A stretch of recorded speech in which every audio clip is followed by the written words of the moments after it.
Assalamualaikum warahmatullahi wabarakatuh.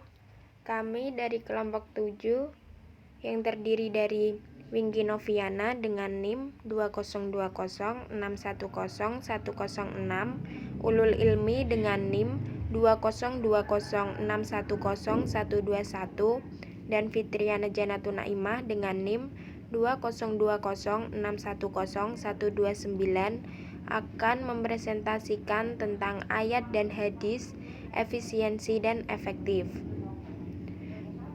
Kita akan membahas yang pertama, apa sih pengertian efisiensi dan efektif? Yang kedua, apa saja syarat efisiensi dan efektif? Yang ketiga, apa saja dalil Al-Quran dan hadis kaitannya dengan efisiensi dan efektif? Dan yang keempat, bagaimana analisis efisiensi dan efektif? Langsung saja kita ke pembahasan yang pertama, pengertian efisiensi dan efektif. Efisiensi menurut Kamus Besar Bahasa Indonesia berarti tepat atau sesuai untuk mengerjakan atau menghasilkan sesuatu dengan tidak membuang-buang waktu, tenaga, dan biaya. Sedangkan efisiensi menurut istilah adalah suatu ukuran keberhasilan sebuah kegiatan yang dinilai berdasarkan biaya atau sumber daya yang digunakan untuk mencapai hasil yang diinginkan.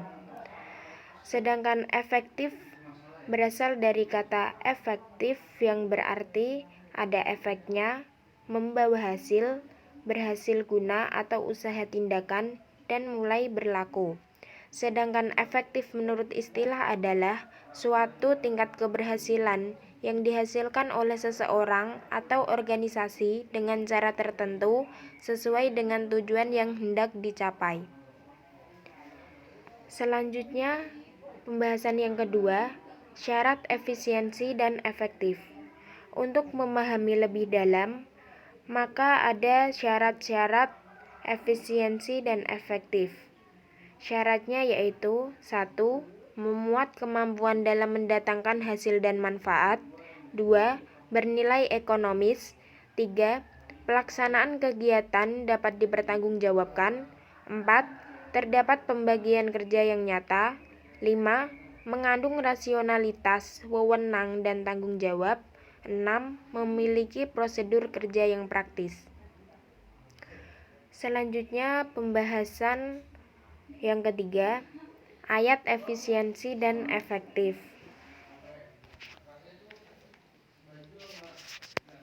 Ayat efisiensi dan efektif dijelaskan dalam Al-Quran surat Al-Furqan ayat 67 yang berbunyi, Bismillahirrahmanirrahim, Walladzina idza anfaqu lam yusrifu walam yaqturu wa kana baina dzalika qawama, yang berarti dan orang-orang yang apabila membelanjakan harta mereka tidak berlebihan dan tidak pula kikir, dan adalah pembelanjaan itu di tengah-tengah antara yang demikian.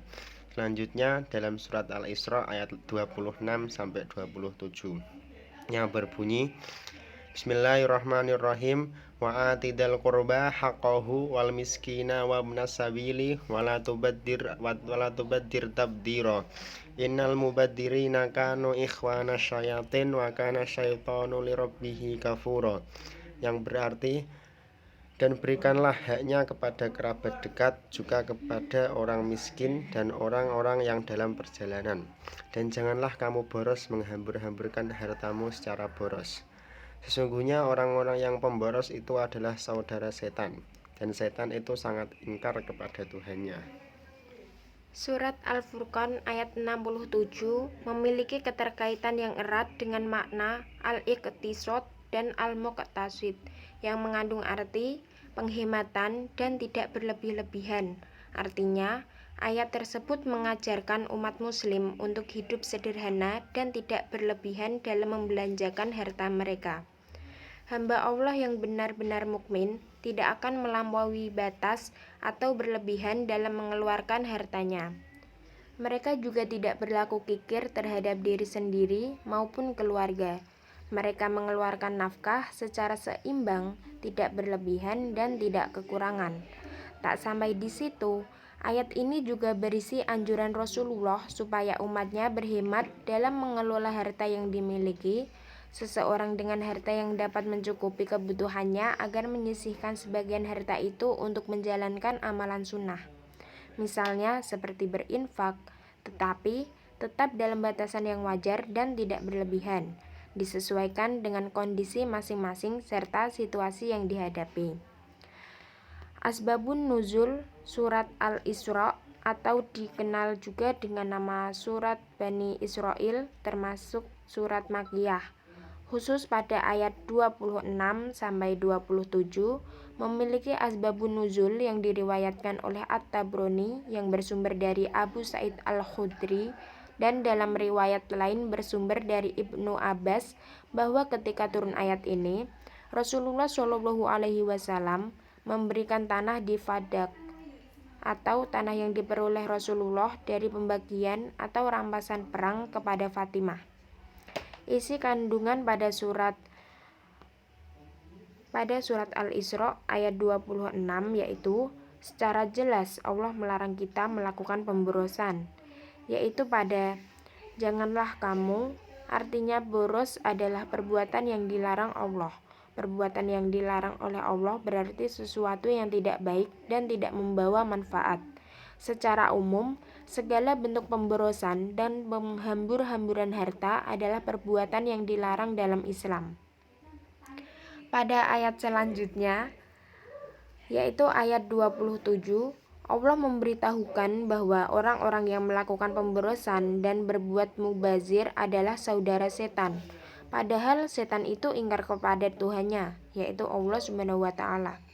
Jika para pelaku pemborosan dan mubazir itu adalah saudara setan, berarti mereka bersaudara dengan makhluk yang ingkar atau yang mengkafiri Allah Subhanahu wa taala. Mereka sama saja melakukan perbuatan ingkar kepada Allah Subhanahu wa taala dengan melakukan perbuatan mubazir. Selanjutnya, hadis efisiensi dan efektif. Hadis efisiensi dan efektif. Rasulullah bersabda, faqala ma hadas sarafu faqala afil wudu'i israfun. Qala na'am wa in kunta ala naharin an Abdillah ibni Amrin anna Rasulullah sallallahu alaihi wasallam marri bisa'din wa huwa yatawaddo, yang berarti Abdullah bin Amr ia berkata bahwasanya Rasulullah melewati saat yang sedang berwudu. Lalu Rasulullah berkata, alangkah borosnya wudumu wahai Sa'ad. Lalu Sa'ad bertanya, apakah dalam wudu ada pemborosan? Kemudian Rasulullah Shallallahu alaihi wasallam menjawab, ya, walaupun kamu berada di sungai yang mengalir. Hadis riwayat Ibnu Majah dan Ahmad. Pembahasan selanjutnya yaitu analisis efisiensi dan efektif. Yang pertama, di wilayah sekolah, yaitu 1. Berangkat ke sekolah menggunakan jalan pintas saat kemacetan sehingga siswa tidak terlambat ke sekolah. 2. Menata buku dan menyiapkan pakaian yang akan dikenakan keesokan harinya saat di sekolah lebih awal, yakni malam saat akan menjelang tidur agar tidak terburu-buru saat hendak berangkat ke sekolah. 3. Membawa bekal makanan ke sekolah sebagai bentuk berhemat dan menjaga diri dari produk makanan yang bisa jadi tidak sehat dikonsumsi. 4. Guru menerangkan dengan bantuan teknologi berupa monitor dan LCD. 5. Pembagian tugas piket di kelas sebagai bentuk efisiensi dan efektivitas dalam kelas. 6. Guru atau pegawai di sekolah mengumumkan informasi libur dadakan mengenai kegiatan sekolah yang dinonaktifkan. Akibat semua guru diwajibkan mengikuti pelatihan di luar kabupaten melalui grup online yang diikuti seluruh siswa sekolah. 7. Seorang siswa sekolah pulang menaiki angkutan umum daripada berjalan kaki. 8. Seorang siswa sekolah menyiapkan diri sebelum ulangan di sekolah dengan monoton pembelajaran gratis melalui YouTube, kemudian berlatih secara mandiri. Di wilayah keluarga, 1.